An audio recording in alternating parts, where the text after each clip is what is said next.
The cable snaps at 11:47 p.m. Not completely a euro, a full break would have meant a different kind of story, the kind that ends in the basement with forensics and yellow tape. This is a controlled failure. One of the 4 main lift cables on elevator 3 of the Hargrove Tower has frayed at the drum housing on the 41st floor, and the safety brake has engaged exactly as designed, locking the car between floors 38 and 39 with a sound like a gunshot in a library. Dae-jung Cho hears it from the maintenance shaft. He is 44 years old, Korean-American, 17 years with precision vertical systems, and he has heard every sound an elevator can make.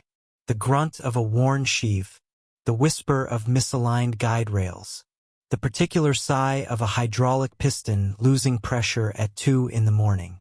He catalogues them the way other men catalog grievances a euro, quietly, precisely, without drama. This sound he has heard once before.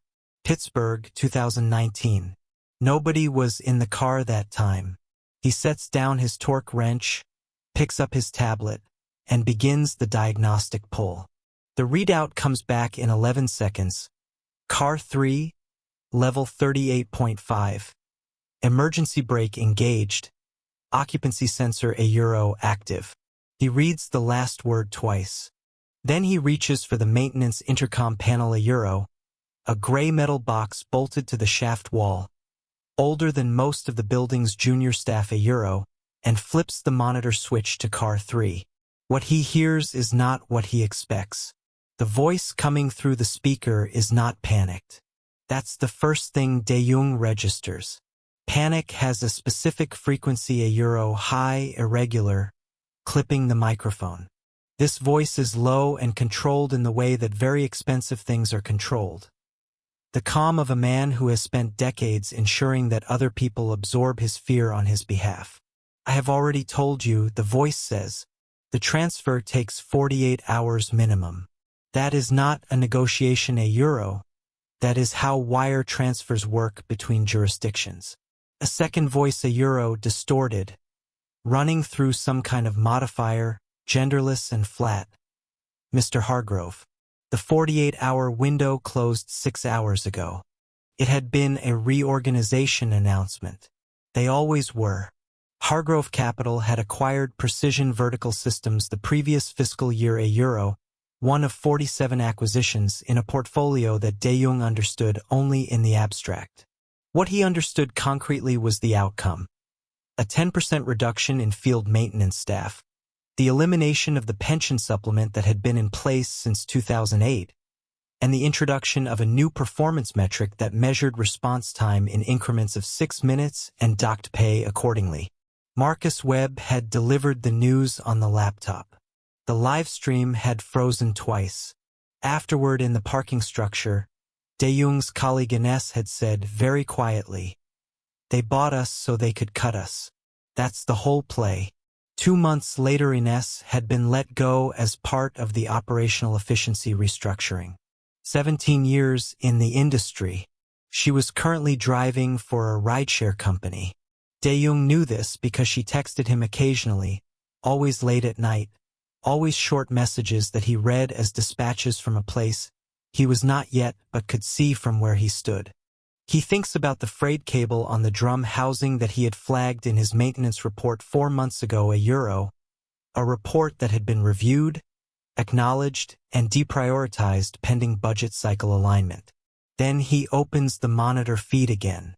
"The account is in my wife's name," Preston Hargrove is saying. His voice has changed a euro, the expensive control has developed a hairline fracture. "I can't authorize a transfer without her signature on the underlying a euro, Mr. Hargrove." The modified voice has not changed at all. "We know about the Meridian account. The one that isn't in your wife's name. The one your compliance team doesn't know about." A long silence. "How? That's not a question you need answered right now." 12 million. 2 Uhr nachts. The routing number has already been sent to the phone in your pocket. Dae-jung stops this line of thinking. Reader Rex. What he needs to decide is simple, what he does next. He has 4 options. He has already numbered them in his head the way he numbers diagnostic steps because naming things helps. Option 1. Call Marcus Webb. Option 2. Call 911 directly. Option 3. Do nothing. Wait. Let events proceed without his involvement. This option presents itself not as a moral possibility but as a data point, the kind of option you name so you can consciously set it aside.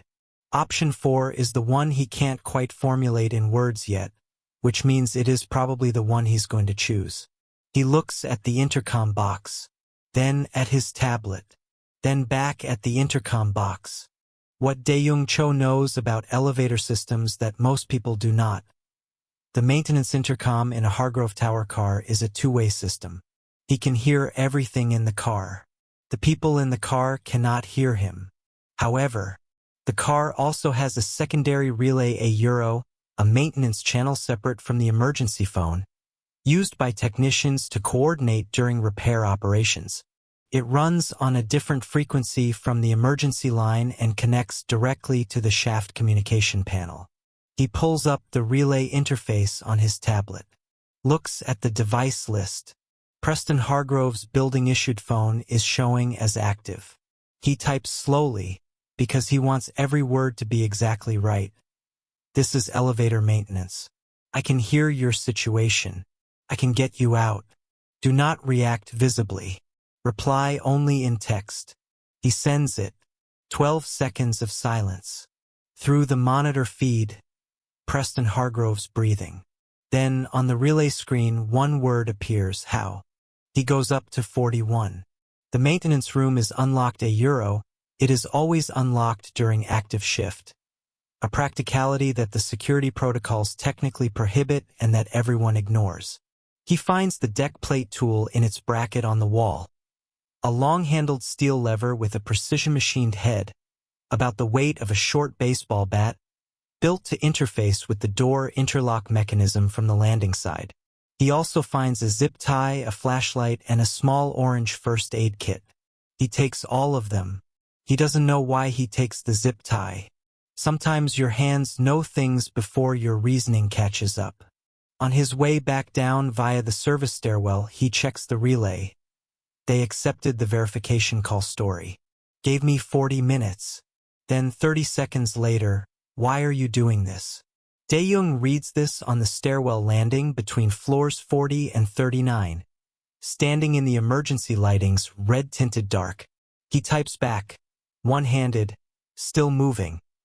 The cable that failed tonight was in my maintenance report 4 months ago. Budget cycle alignment. Floor 39's elevator lobby is empty. Dae-jung kneels at the elevator door and inserts the deck plate tool into the interlock housing. The mechanism is a 3-stage lock, and overriding it from the landing side requires a specific sequence that takes, for someone who knows it, about 90 seconds. He is done in 70.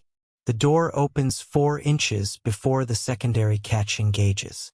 4 inches of darkness and the faint smell of machine oil and, underneath it, something human, the warm, slightly acrid smell of a frightened man in an expensive suit who has been standing in a metal box for 4 hours. Mr. Hargrove, Dae-jung says quietly, I'm going to need you to listen carefully and move when I tell you. A face appears in the gap. What Dae-jung sees. A man in his early 60s, silver-haired. The architecture of lifelong confidence temporarily vacated by fear.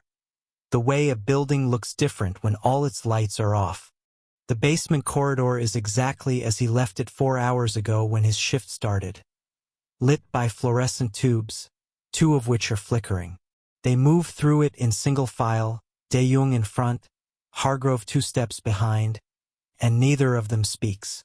At the junction near the loading dock, Dae-jung stops, holds up one hand. He listens. 17 years of listening to buildings. The specific quality of a space that has a person in it versus a space that doesn't.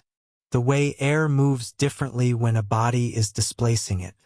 The loading dock is empty. He moves. Hargrove follows. They pass through the dock and into the service entrance corridor, and Dae-jung pushes the crash bar on the 47th Street door with the flat of his forearm, and then they are outside in the November cold, under a sky the color of old pewter, and across the street the bodega is lit up yellow and warm.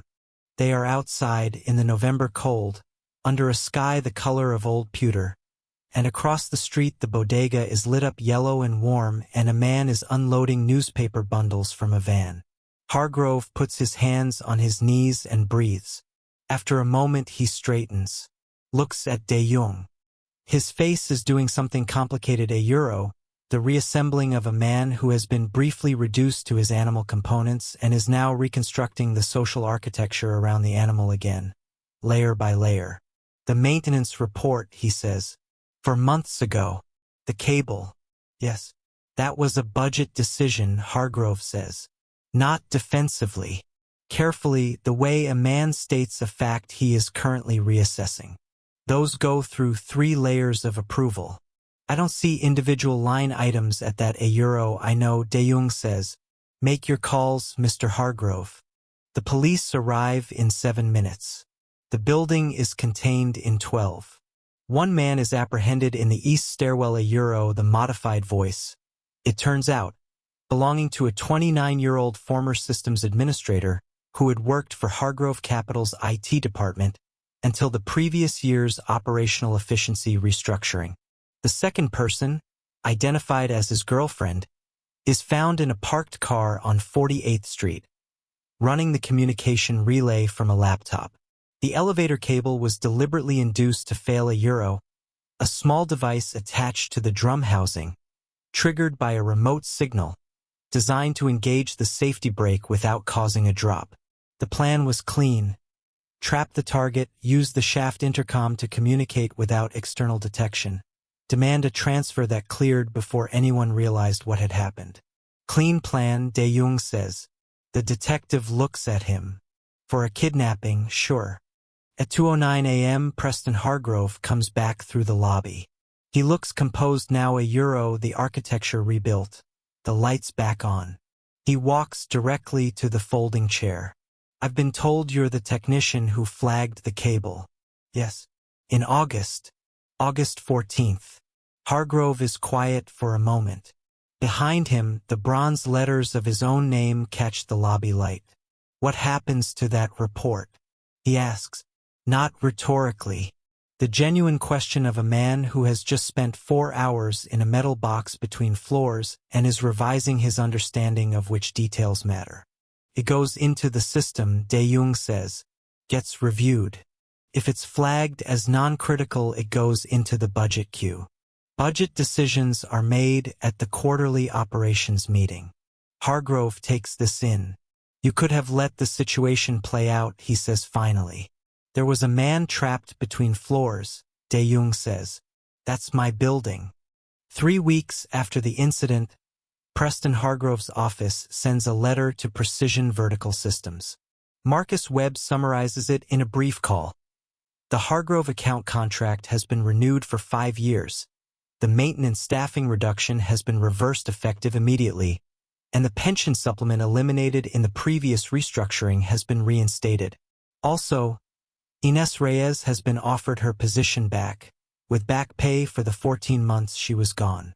She calls Dae-jung the night she gets the offer. He is in a maintenance shaft, €. Car 7, Hargrove Tower, routine inspection. He answers because he knows her ringtone. Did you know this was going to happen? She asks. No, but you thought about it. He is quiet for a moment, lying on his back in the shaft, the building's systems humming around him in their familiar register. He thinks about how that was a true answer and also not the complete answer. The complete answer involves 17 years of being the person the building trusts. The complete answer involves Ines's text messages and the pension supplement and the particular sound a freight cable makes when the machine is telling you, in the only language it has, that something is wrong and has been wrong for a while, and would someone please do something before it becomes unfixable. The complete answer is too long for a maintenance shaft at 11 o'clock at night. I thought about it, he says. That's enough, Ines says. See you Monday? Monday, he says. He closes the phone, opens his diagnostic tablet, checks the readout on car 7 euro, all systems nominal, no flags, cables with intolerance. He marks it green and moves on.